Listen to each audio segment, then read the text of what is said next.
Bom dia, irmãos.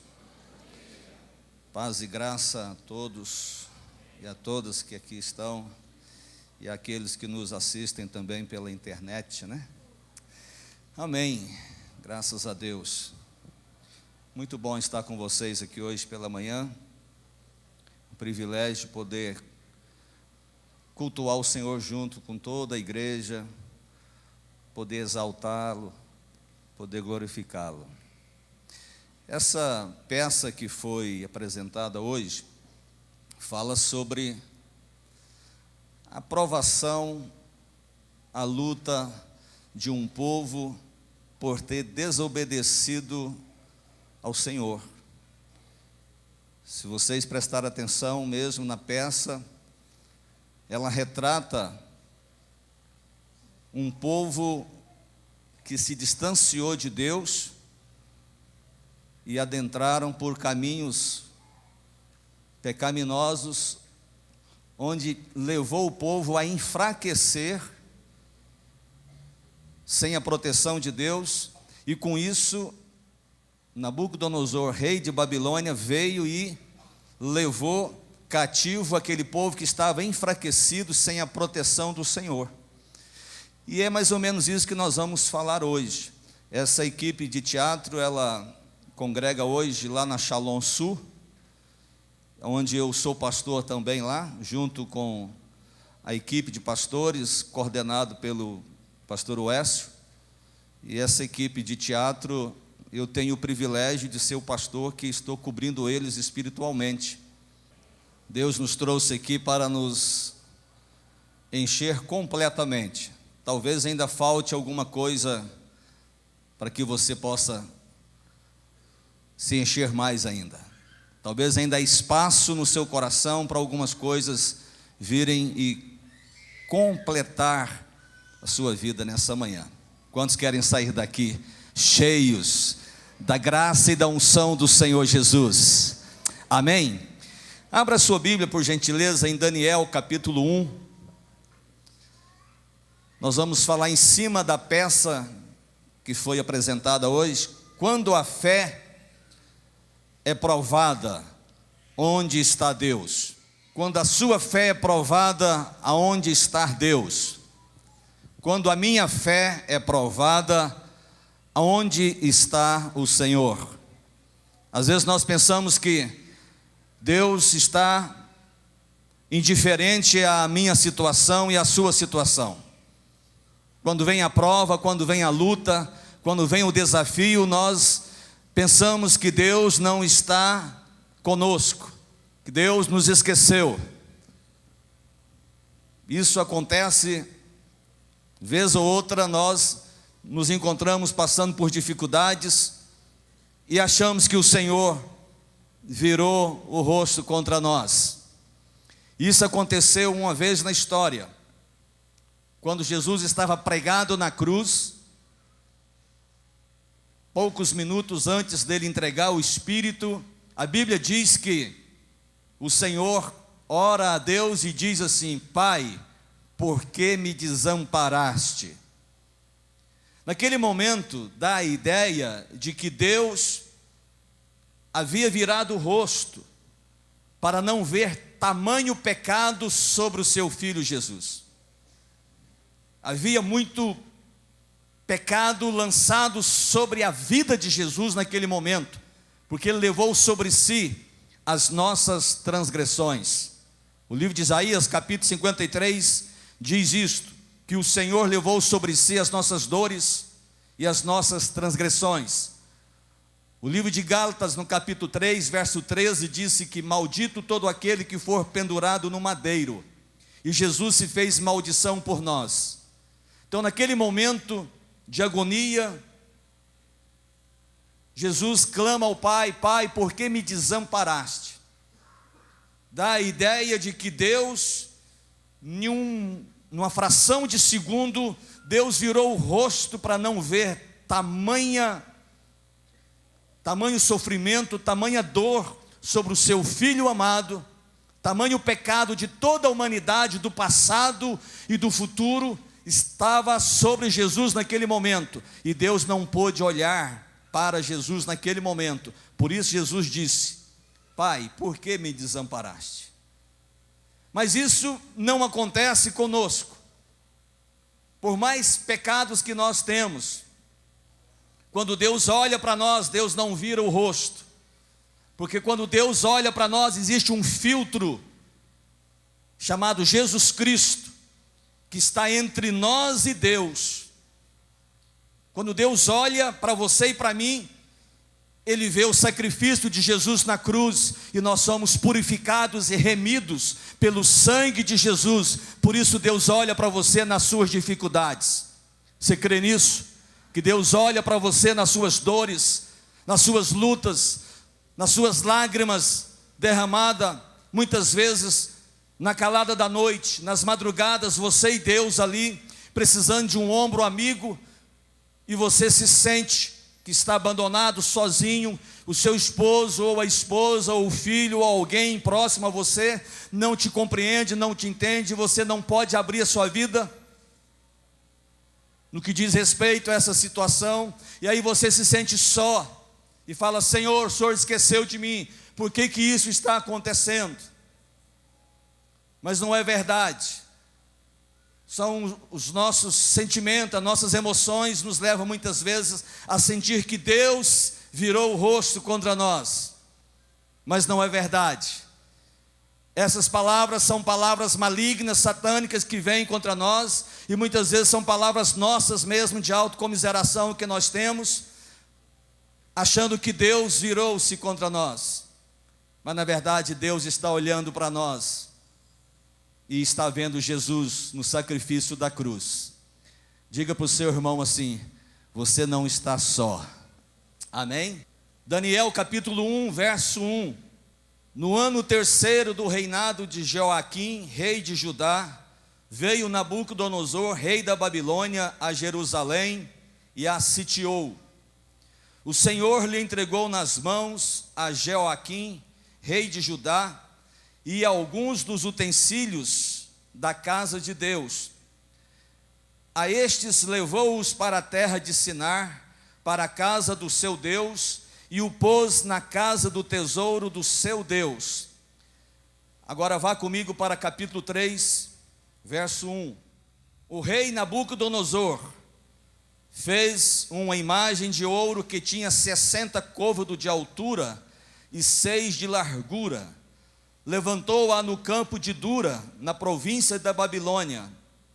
Então o rei Nabucodonosor mandou ajuntar os sátrapas, os prefeitos, os governadores, os juízes, os tesoureiros, os magistrados, os conselheiros e todos os oficiais das províncias, para que viessem à consagração da imagem que o rei Nabucodonosor tinha levantado.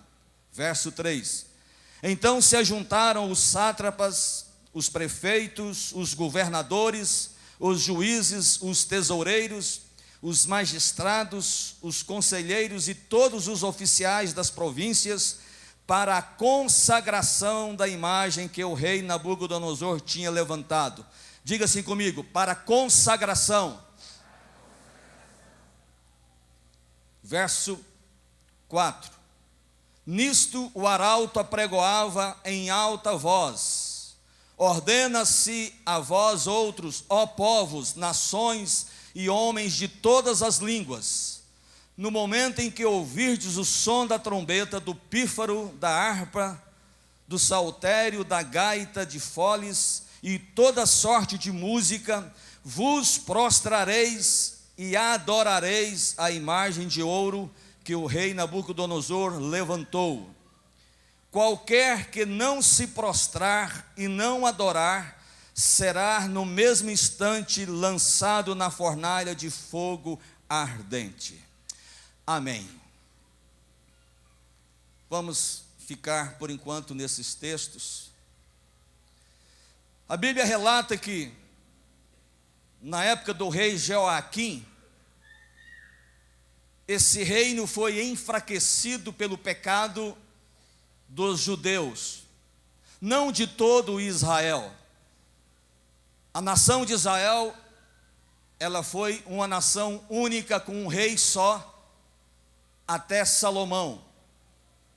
Saul, Davi e Salomão conseguiram uma monarquia única. Eles eram os reis de uma nação de Israel. Com a morte de Salomão, o reino enfraqueceu, dividiu-se e passou a ter duas nações em uma só terra. O povo de Israel, com as suas 10 tribos e meia, foram para o norte, cuja capital era Samaria. E uma tribo de Judá, com um pedaço de um povo de Benjamim, ficou na região da Judéia, cuja capital era Jerusalém. Uma nação dividida, e uma nação que foi caminhando, tropeçando nos seus ídolos, tropeçando nos seus pecados, influenciados por outras nações pagãs. Israel foi trazendo para si muito lixo, muito pecado, e chegou o momento que Deus permitiu que outra nação viesse e pegasse o reino de Judá, cujo rei era Joaquim, e o levasse para ser escravos por 70 anos, amargos 70 anos. Judá ficou como escravos vivendo na Babilônia. Por conta disso, aconteceu o que nós vimos no teatro nesta manhã. Nabucodonosor era um rei, era um imperador muito forte, muito bem sucedido, um homem inteligente, que conhecia do mundo espiritual. Ele teve um sonho no capítulo 2, e ele se esqueceu desse sonho, mas ele ficou perturbado com o sonho, e ele queria saber o significado desse sonho, mas ao mesmo tempo ele queria saber sobre o que ele tinha sonhado, o que ele não lembrava mais. E todo ser humano, em toda a sua vida, sonha quase todas as noites, seja sonhos bons ou sonhos ruins, seja sonho que você lembra e sonho que você não lembra. É assim ou não é? Quantos aqui sonham? Levanta a mão não, só o dedinho do pé. Quantos sonham aqui toda noite? Tem sonho que vira um pesadelo. Agora tem sonho que é de Deus. Para isso você precisa testificar junto com o seu líder, com o seu pastor, uma pessoa segura, uma pessoa sadia espiritualmente, para não ficar inventando história de sonho só para trazer o significado daquele sonho para você. E muitas vezes são sonhos carnais, malignos, que alguém interpreta de maneira errônea, dizendo que é Deus que está falando, principalmente quando acontece na área conjugal, na área de casamento. Tem que tomar muito cuidado. Nabucodonosor sonhou, e ele não sabia o que fazer, estava perturbado. Ele chamou todos os seus sábios da época, aqueles homens que eram escolhidos para serem reveladores de situações, e nenhum dos seus sábios puderam interpretar, nem ao menos revelar o que ele tinha sonhado. E ele se perturbou mais ainda. Só que Nabucodonosor se esqueceu de chamar aqueles que têm a revelação divina para conhecer o sonho e interpretá-lo. Quando foi levado para a Babilônia, cativo, o povo de Judá, foi levado alguns jovens, alguns rapazes, entre 14 a 17 anos. E entre esses rapazes estava Daniel, Sadraque, Mesaque e Abidnego. Esses rapazes eram sábios. Quando eles chegaram na Babilônia, de imediato eles já conquistaram o coração do cozinheiro. Disse: olha, nós não gostaríamos de comer as iguarias do rei. Gostaríamos que por 10 dias você nos alimentasse com frutas, verduras, E no final de 10 dias, você vê a nossa aparência. Desde o início, Daniel e seus companheiros foram diferenciados. Eles temiam a Deus. Eles estavam em uma nação estrangeira, mas serviam a um Deus de Israel. Não é pelo fato de estar em outro lugar que eu deixo de ser crente. Não é pelo fato de estar viajando para algum lugar do país ou fora do país que eu deixo de ser cristão. Você conhece pessoas que é crente só dentro da igreja? Quando chega em casa, ele desvia. E alguns desviam até no meio do caminho, antes de chegar em casa. Daniel e seus companheiros eram crentes, comprometidos com a palavra de Deus. E quando o rei se atormentou, não conseguiu ninguém para revelar o sonho e interpretá-lo. Eram duas coisas: tinha que revelar o que ele sonhou, porque nem ele sabia, e tinha que interpretá-lo também. E foi dito a Daniel isso: olha, o rei está perturbado porque nenhum dos seus sábios consegue interpretar. Daniel chama os seus companheiros e começam a orar: Senhor, nos dê a revelação daquilo que o rei sonhou, e nos dê também a interpretação. Quando Deus visita aqueles irmãos, aqueles homens, eles estão prontos agora. E Daniel toma a palavra e vai até o rei. E disse: rei, o seu sonho é um só. Você viu uma estátua, a cabeça era de ouro, o peito era de prata, os quadris eram de bronze, as pernas eram de ferro, e os pés eram de barro e ferro. O rei ficou espantado, porque era aquele o sonho. Quando Daniel fala isso, vem à memória do rei a lembrança que aquele era o sonho exato que ele tinha. E o rei se alegra, porque houve a revelação do sonho. Mas agora faltava a interpretação do sonho, que era a parte fundamental. E Daniel então interpreta o sonho, dizendo: olha, rei, a cabeça de ouro é você, rei Nabucodonosor. O peito de prata será um império menor do que o seu, que vai governar depois do seu império. Os medos e os persas vão estar reinando pós o seu reino. E depois dos medos e os persas virá a Grécia, que vai reinar sobre todo o mundo.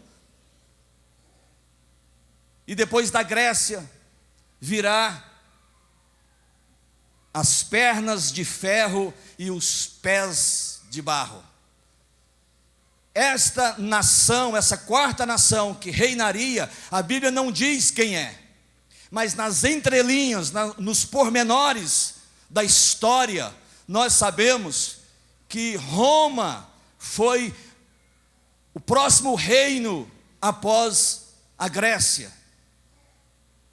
E Roma pisou e massacrou muitos irmãos de fé, principalmente no Coliseu.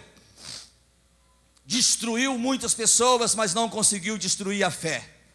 E agora o rei Nabucodonosor,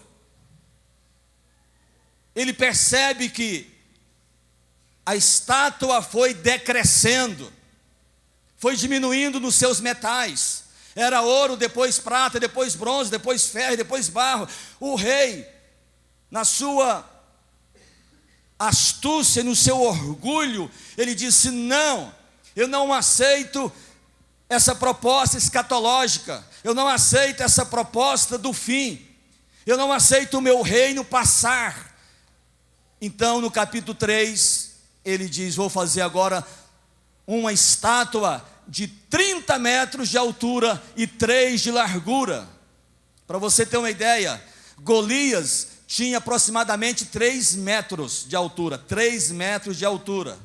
Agora o Nabucodonosor faz uma estátua de 30 metros de altura. E não era só a cabeça de ouro, era toda de ouro, O que é que ele quis dizer com isso? Dizendo, olha, eu quero adoração para mim. Não só agora a cabeça é de ouro, mas toda a estátua é de ouro, como nós vimos aqui no clipe. Chamando a adoração para si. Isso fala de uma consagração maligna que Satanás tem colocado sobre as pessoas hoje, sobre o mundo, para que eles possam adorá-lo. Ele quer chamar a atenção, ele quer mostrar aquilo que é ilusório, mas para que as pessoas se curvem diante dele. Nabucodonosor não queria deixar passar o reino dele, ele queria que os seus descendentes fossem ocupando o trono. Por isso ele faz uma estátua de ouro, uma estátua enorme, uma estátua de 30 metros, para ser cultuado e adorado o tempo todo. Está compreendendo, meu irmão? As ciladas, as astúcias de Satanás, ele vai trabalhando, ele não tem pressa, ele vai trabalhando para atrair as pessoas. Tudo começou com o pecado de Judá, com o povo de Deus. E o pecado enfraquece uma pessoa. E quando essas brechas vêm, a pessoa fica vulnerável e Satanás começa a arrebanhar essa pessoa e a escravizá-la. E após escravizá-la, Satanás não se contenta só com a escravidão. Ele quer que a pessoa o adore. Por isso eu disse para você, repetir junto comigo, que a estátua era para consagração. Consagração me leva a entender que aquilo que é consagrado deve ser adorado. Ele não queria apenas uma estátua, agora ele queria um Deus estátua para ser adorado. Era uma imposição que o imperador, que esse monarca bem sucedido estava colocando sobre o povo. Não era só agora sobre os prefeitos, sobre os magistrados, não era agora sobre os juízes, os tesoureiros, os conselheiros, os oficiais de província, não era só sobre um nível mais alto do seu reinado, agora era para todo o povo. Ele diz aqui no final do verso 3, verso 4, nisto o arauto apregoava em alta voz, e ordenava-se a vós outros, ó povos, nações e homens de todas as línguas. Agora é todo o povo agora estava convocado a se curvar diante daquela estátua. Mas a Bíblia diz que alguns homens que ali estavam, que foram treinados por pouco tempo, mas foram treinados numa fé intocável, Sadraque, Mesaque e Abednego, companheiros de Daniel. Irmãos, preste bem atenção nisso. Há pessoas na história que deixam suas impressões em nós, que nos marcam. Há pessoas que você conhece, que marcou você, que deixou a sua impressão digital, espiritual, emocional na sua vida. Você conhece alguém que marcou você? Eu conheço alguém e tenho o privilégio, sempre que posso, estar com ele, e faço questão de estar com ele, e ele tem marcado a minha vida. Você conhece o pastor Harry Skates? Pastor Ari? É tão bom estar com ele. Você conhece Dona Helena Skates? Você conhece o seu pastor? Conhece o seu líder? Conhece a sua esposa? O seu esposo? Conhece os seus filhos? Você conhece alguém que deixa uma marca em você, positiva? Porque marca negativa nós temos muitos, que nos machuca, nos fere. Estes homens aqui deixaram não uma impressão, mas eles deixaram um legado para nós. Eles aprenderam lá em Israel em pouco tempo, que eles deveriam servir ao seu Deus, custe o que custar, não negariam por nada, mesmo em outra nação, em outro lugar, mesmo sendo levados como escravos, mas não eram escravos, eles estavam ali, mas não pertenciam àquele reino. Você está aqui nesta terra, onde a Bíblia diz que esse mundo jaz no maligno, mas eu e você não pertencemos a esta terra, amém ou não? Você pode glorificar o Senhor? A Bíblia diz que nós somos peregrinos. Somos peregrinos. A nossa pátria é celestial. Estamos aqui de passagem. Não somos intrusos, como Satanás acha que somos, porque nós estamos aqui com uma mensagem de esperança para as pessoas que estão sofridas. Estamos aqui com uma mensagem de vitória para aqueles que estão derrotados. Você e eu estamos aqui para brilhar a glória de Deus sobre essas pessoas, para deixar o nosso legado a elas. Esses homens não se curvaram para adorar aquela imagem. Eles poderiam muito bem dizer: olha, não, é só por um momento, vamos só curvar aqui, para que não haja mais complicações, porque todos os povos, os magistrados, todos os juízes, os prefeitos, todos aqueles homens que são próximos ao rei, estão se curvando a ele, se curvando àquela estátua, adorando aquela estátua. Nós poderíamos muito bem fazer isso aqui rapidamente. O que tem? Isso muitas vezes acontece conosco. A gente, por um momento, a gente conta aquela mentirinha pequena para ajustar uma situação. Por um momento, a gente passa de relance os olhos em alguma imagem na internet. Por algum momento nós falamos mal de alguém e perdemos por um instante a companhia do Espírito Santo. O pecado entristece o Espírito Santo.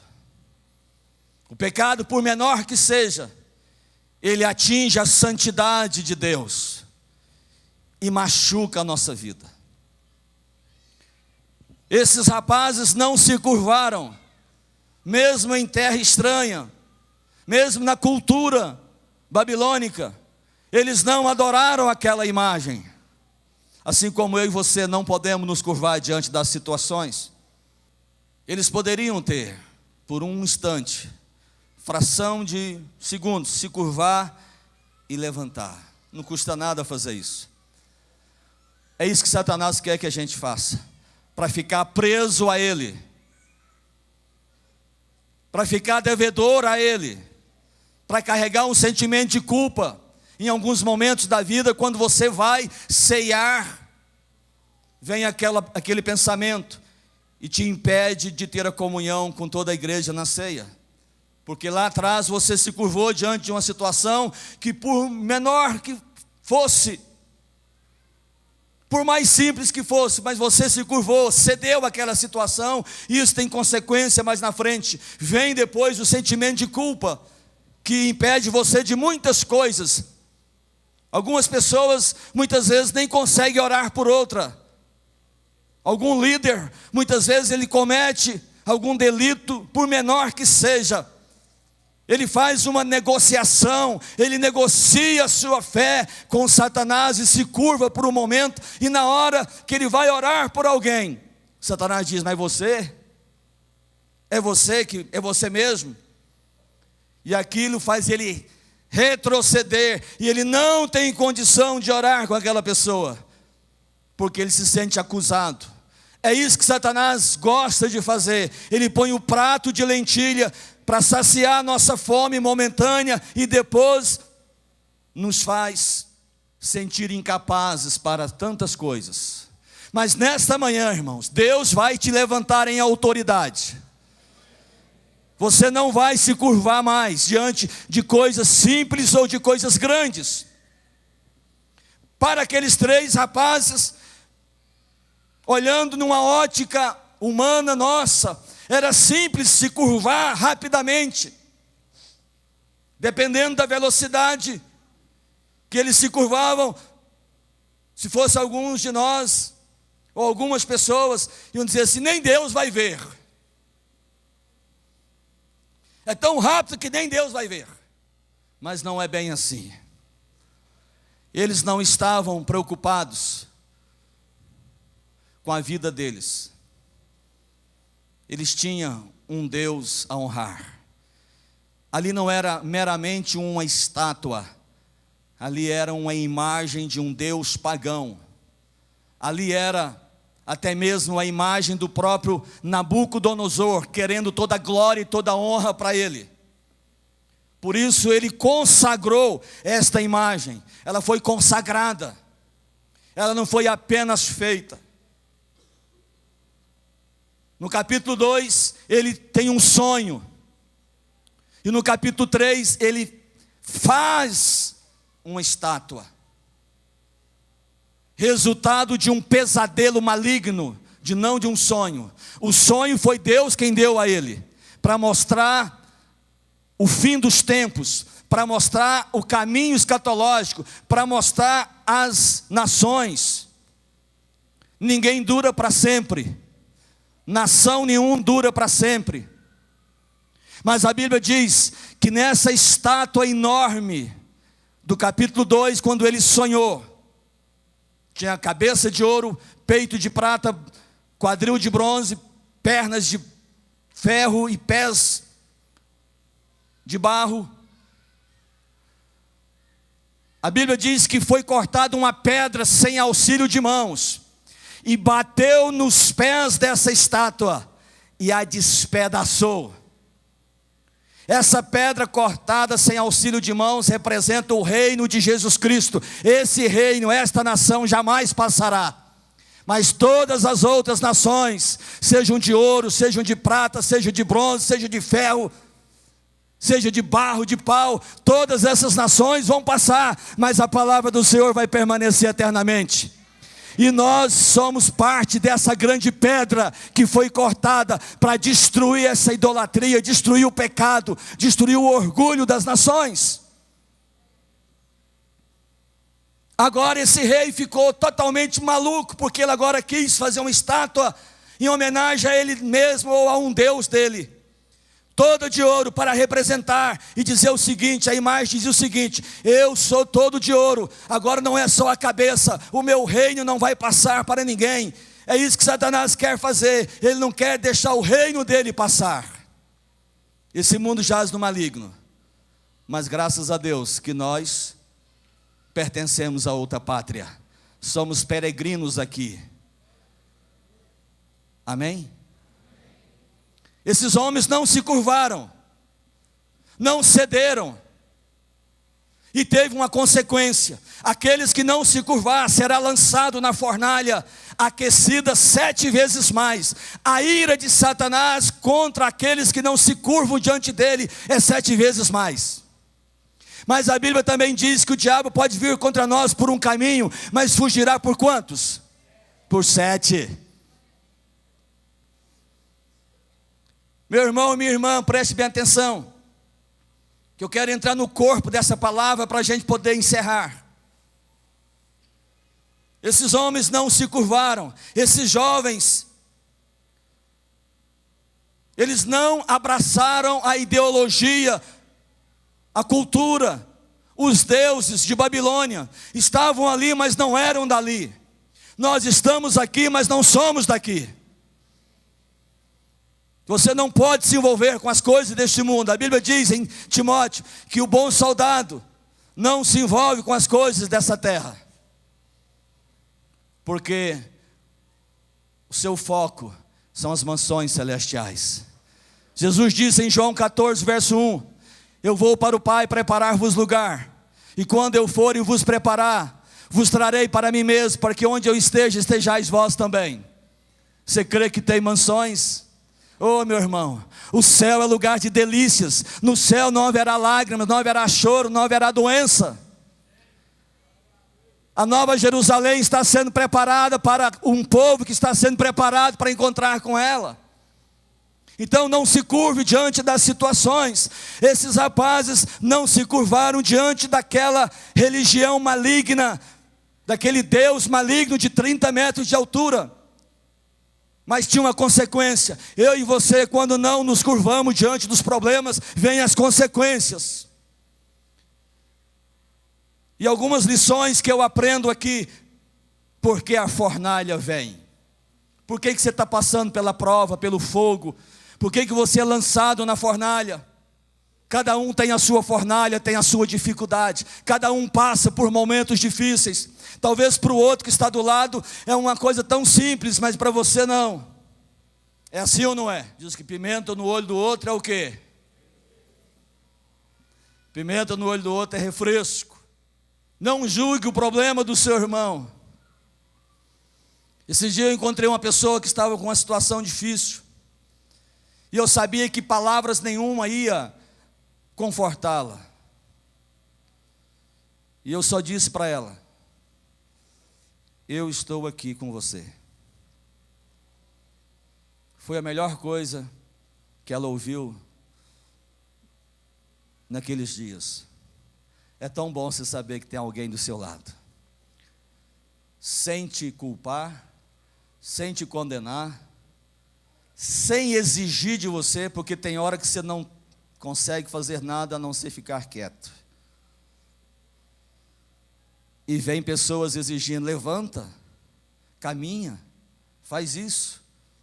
A pessoa não está conseguindo nem ficar deitada. E é tão bom quando você tem um companheiro que fala: estou aqui com você. Não precisa de mais palavra. Qual é a sua fornalha? Qual é a sua luta? Algumas lições que nós aprendemos porque a fornalha vem. Primeiro, a fornalha vem para testar a nossa fé. Veja o verso 17 do capítulo 3. Algumas lições que nós aprendemos aqui. Eu coloquei alguns pontos aqui. 49 pontos. Acho que até 2 da tarde a gente consegue sair daqui. Estou só no primeiro ponto. São 49 menos 45. Rapidamente nós vamos terminar agora. São apenas 4 pontos, 4 lições que nós aprendemos nessa história de Nabucodonosor com o seu povo e com aqueles rapazes que não negaram ao Senhor. Capítulo 3, verso 17 e 18. Porque a fornalha vem para testar a nossa fé.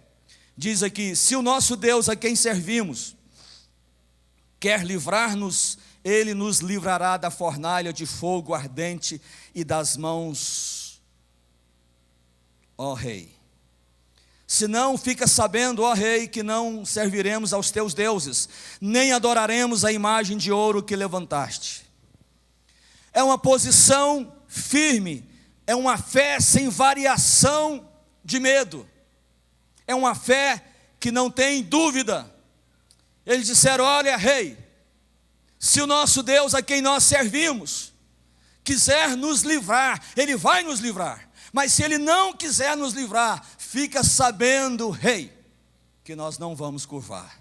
Irmãos, preste atenção nisso. Essa história não é figurativa. Isso aconteceu. Isso foi real. Nabucodonosor tinha uma fornalha para lançar os rebeldes lá dentro, e todos temiam aquela fornalha. Agora imagina 7 vezes mais. Ele endureceu o jogo contra aqueles rapazes, porque eles não se curvaram. Pense comigo, eu e você temos um adversário, mas a Bíblia diz que ele já é derrotado, e diz que nós somos mais do que vencedores. Nós só precisamos aprender a enfrentar, a bater o pé contra esse adversário que já é derrotado. Ele pode intimidar e dizer que vai acender a fornalha dos problemas 7 vezes mais. E você vai dizer como Jó: o meu Redentor vive. Você vai combater os ataques do diabo na palavra. Aqui é uma fé inquestionável, uma fé extremamente definida. Eu creio em meu Deus, não tem barganha, não tem negociata. Eu creio no Senhor. Se Ele quiser me livrar, Ele me livra. Se não quiser, está feito. Porque eu creio não porque Ele faz alguma coisa por mim. Eu creio porque Ele é Deus. Você sabe que tem gente assim, que faz negociata com Deus. Um desses homens foi Jacó. Ele disse: se Deus me abençoar. Olha o condicional aí. Jacó, até aquele ponto a gente dá uma desculpa para ele, né, pastor Paulo? Ele estava começando a entrar no projeto de ser Israel. Ele era Jacó ainda, estava fugindo. E ele fala: se Deus me abençoar em tudo que eu fizer, eu vou dar o dízimo de tudo a Ele. Tem gente que é assim. Se Deus abrir a porta daquele dinheiro que está amarrado, fechado, eu vou dar o dízimo. Não, você vai dar o dízimo porque é fiel, porque você é crente. Você não vai dar o dízimo negociando com Deus. Eu vejo muita gente fazer isso. Ah, se Deus libertar meu marido dos vícios, eu vou dar o testemunho na igreja. Ô irmão, desculpa a palavra, não está fazendo mais do que a obrigação de crente. Vou testemunhar do que Jesus fez. Vou falar das maravilhas de Jesus. O filho estava nas drogas, converteu. Glória a Deus. Eu estava endividado, o Senhor abriu portas para mim, glória a Deus. O marido converteu, glória a Deus. Mas se Deus não fizer isso, eu vou blasfemar contra Deus? Não, se Deus não fizer, glória a Deus. Se Ele fizer, glória a Deus. Se Ele não fizer, eu vou ficar triste, vou, porque eu sou ser humano. Mas não vou negar o meu Deus. Não vou me curvar diante da situação. Ficar triste não é pecado não, irmão. Tristeza faz parte da nossa vida, para a gente aprender a valorizar os momentos de alegria também. Primeira lição que nós aprendemos aqui: porque a fornalha vem, ela vem para testar a nossa fé. Agora preste atenção, diz que Nabucodonosor arrumou uma orquestra maravilhosa, arrumou muitos músicos para tocar. Antes que eles se curvassem, tinha que tocar uma música. Sabe qual é essa estratégia? Porque música traz comoção, música mexe conosco. Música muitas vezes trabalha o nosso emocional, e sem perceber nós estamos levantando as mãos, não mais na emoção, mas na adoração a Deus. É assim ou não é? Quando estamos tocando aqui, cantando, a gente até dança muitas vezes, levanta as mãos e adora. Satanás é estrategista, e ele usou aqui Nabucodonosor dizendo: põe uma música para que distraia o povo. Na hora que tocar a trombeta, todos vão se curvar. Mas aqueles homens cheios de fé, nem a música, nada tirava a atenção deles no Deus deles. O que é que tem tirado a sua atenção nesses dias, meu irmão? Tirado o seu foco, desviado o seu olhar. Não perca a sua fé, não perca.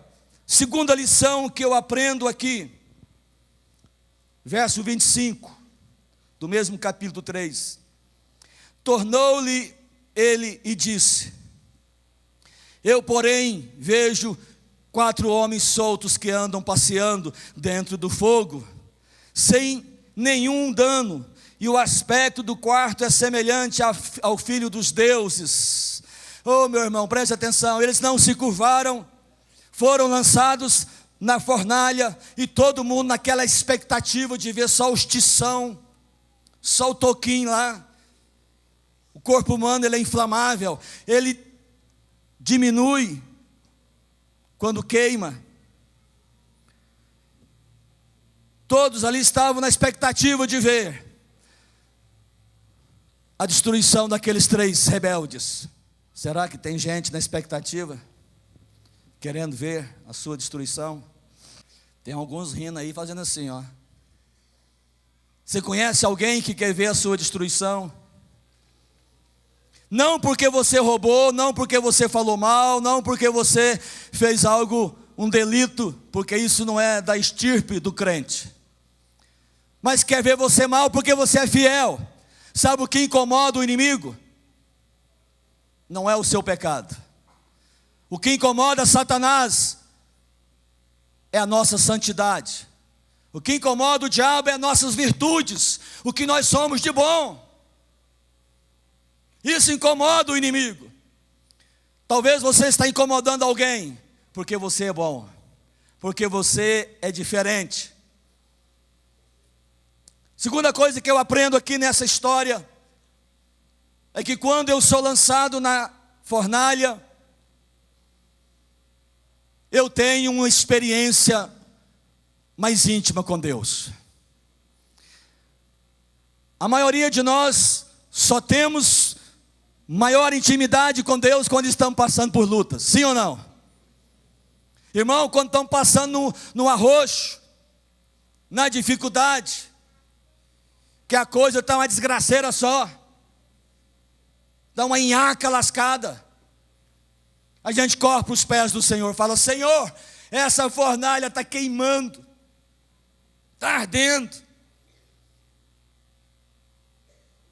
E aí Deus não desampara, não vira o rosto para você. O quarto homem passeia com você. Diz a Bíblia que a expectativa daquelas pessoas, do público ali, foi frustrada, porque ao invés de ver 3, eles estavam querendo ver 3 tição. Eles estavam vendo agora 4 homens, e diz que eles não andavam, eles passeavam. É diferente de andar.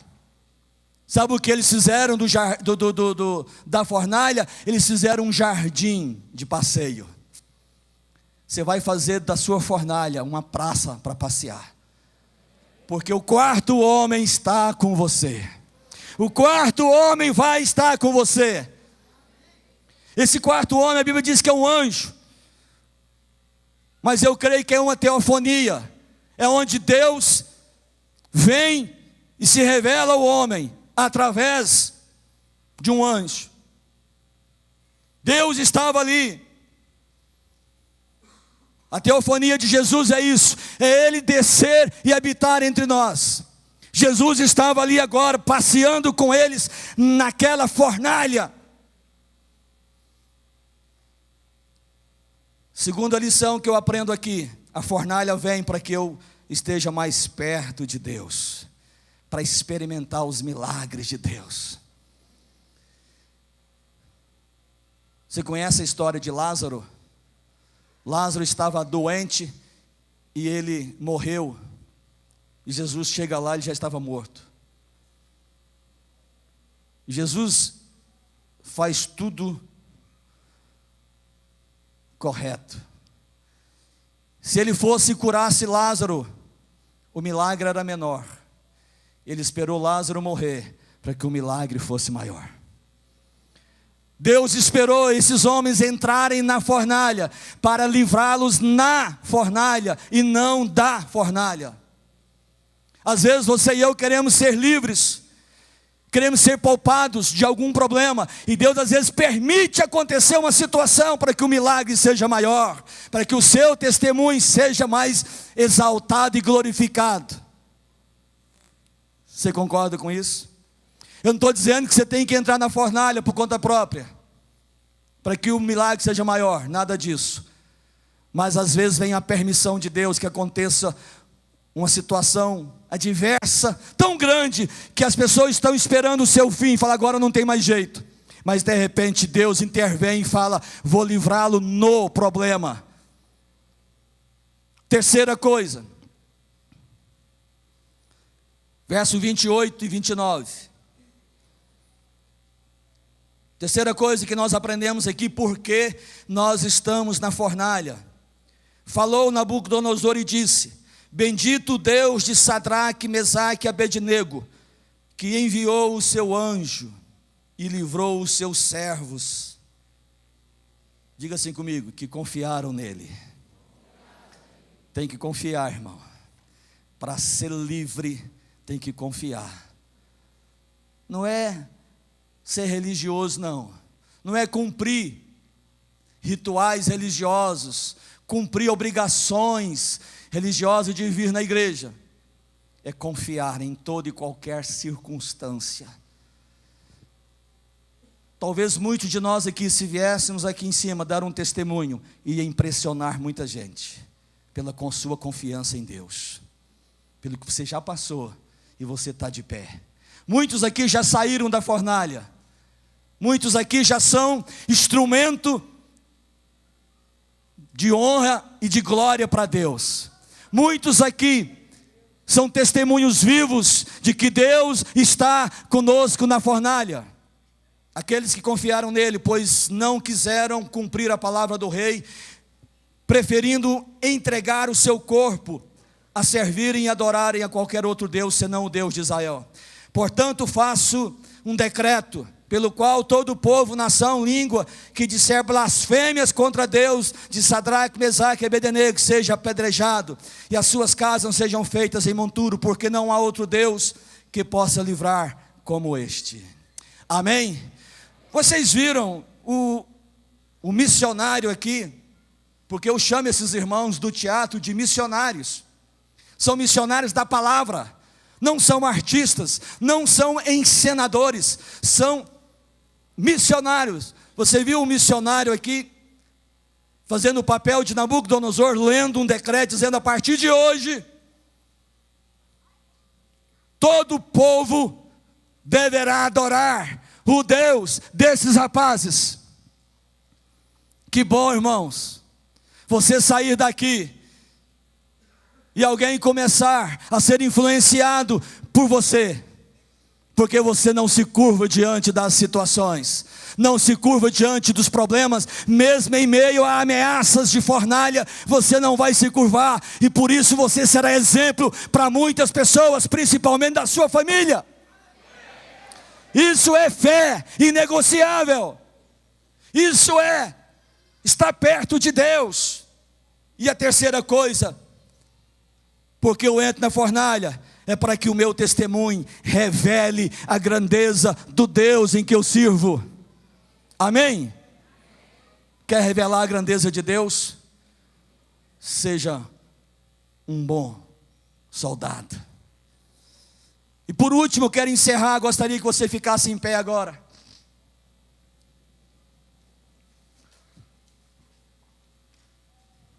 Como é que está aí a fornalha, irmão? Está quente? O diabo acendeu 7 vezes mais. Seu problema, como é que está? Saiba que o quarto homem está com você. Jesus não vai desamparar você. Oh, glória! Aleluia! Jesus está com você, está conosco. Meu irmão, minha irmã, confiaram nele. Sabe o que é isso? Leve Jesus para dentro da fornalha.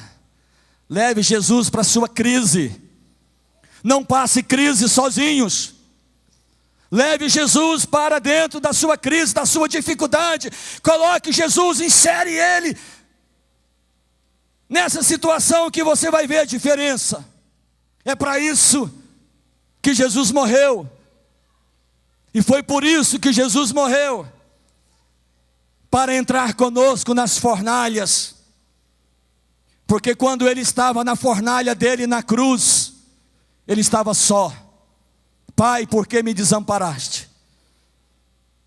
Ele ficou só na cruz, na fornalha dele, para que eu e você pudéssemos estar com Ele na nossa fornalha. Leve Jesus para a sua fornalha, meu irmão, para a sua dificuldade, para a sua dor. Levar Jesus para a sua fornalha, sabe o que é? É ler a Bíblia, é jejuar, é orar, mesmo em meio a tribulações, você não deixa de fazer o que você faz para Deus. Não deixe de ir na célula, não deixe de vir ao culto, não deixe de participar das programações. Ah, eu não vou porque eu estou mal, estou péssimo. Deus disse, então vai, é lá que você vai encontrar o quarto homem. E por último que eu aprendo aqui, o verso 30. Por isso nós vamos encerrar com você de pé. erguido como um valente do Senhor. Oh, glória! Aleluia! Quantos vencedores tem aqui? Dê um forte aplauso ao Senhor! Oh, glória! Aleluia! Glória a Deus! Oh, meu irmão, somos mais do que vencedores por meio daquele que nos amou, Jesus Cristo. Maior é aquele que está em nós, maior é aquele que está em você, do que aquele que está no mundo fazendo estátuas, fazendo imagens, fazendo mecanismo maligno para que nós viéssemos a nos curvar diante delas. Verso 30 diz assim: então o rei fez prosperar a Sadraque, Mesaque e Abednego na província da Babilônia. Você e eu podemos prosperar aqui, nessa Babilônia chamada Brasil. Podemos prosperar aqui. A prosperidade é resultado de uma fé inabalável. A prosperidade é resultado de intimidade com Deus. A prosperidade é resultado de engrandecer a Deus com o nosso testemunho. Deus vai coroar os seus fiéis. Feche os seus olhos agora em nome. Oh, aleluia. Mantenha-se fiel e Deus vai te honrar. Deus vai te honrar. O fogo livrou aqueles rapazes das cordas que o amarravam. O fogo, a provação pode livrar você de algumas coisas. A provação vem para tirar as amarras que nos prendem. Mas Jesus tirou o fogo deles. Jesus apagou o fogo. O fogo tirou as amarras. E Deus tirou o fogo. Deus os livrou do fogo. Nesta manhã, há alguém aqui que precisa andar com Jesus. Alguém aqui nesta manhã que quer a companhia do quarto homem, a companhia de Deus na sua vida. Uma igreja que você pode contar com ela. Eu quero apresentar essa igreja para vocês. Pode olhar para a igreja, receba o carinho e o amor desta igreja. Oh! Glória a Deus! Aleluia! Deus seja louvado! Glória a Deus! Glória a Deus! Amém! Glória a Jesus! Amém! Amém. Pegue na mão do seu irmão do lado. Vamos orar encerrando agora. Senhor, muito obrigado por esta manhã. Sabemos que os dias são maus. As lutas e as adversidades têm vindo. E muitas vezes Satanás nos força a curvar diante de uma